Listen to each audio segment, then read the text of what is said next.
In today's video, I'm going to teach you how to make an icon in Canva. We'll keep it simple, clear, and flexible so you can follow along whether you're using the desktop site or the app. Start on the main Canva dashboard. Look to the top left corner and click the Create button with the plus sign. This is your starting point for opening a new design. At the top of the next screen, use the search bar and type icon. That search will bring up ready-made icon formats so you don't have to guess sizing. You'll see options like iOS app icon and Etsy shop icon. Most icons are square, and a common size is 500 by 500 pixels, which keeps things sharp while staying lightweight. Choose the format that best matches your goal and click it. You'll land on a canvas with a panel of designs. Take a moment to browse. When you see a design that fits your style, click it to drop it onto your canvas. From there, you can customize everything. Change colors to match your brand or mood. Double-click text to edit it, and use the font menu to pick a typeface that's clean and readable at small sizes.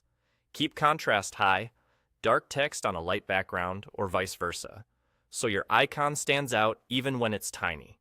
To adjust layout, drag corners to resize elements, use the position and alignment tools to center things perfectly, and group multiple items so they move as one. If you want depth, try subtle shadows or adjust transparency. Remember, icons work best with simple shapes, bold color blocks, and minimal text. Leave a bit of padding around the edges so nothing gets cropped on different platforms. If you prefer to start from scratch, that's totally fine too. In the left panel, open the Elements tab to add shapes, lines, and graphics. Combine a couple of simple shapes to create a unique mark. Add text for initials or a short label, keeping it large and legible. You can also upload your own images or logos and place them on the canvas.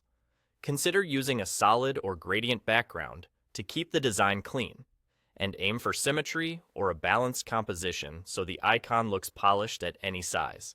Once you've customized the look and feel, and you're happy with the result, you're done. You've created your icon in Canva, ready to represent your brand, project, or product with a crisp, recognizable image.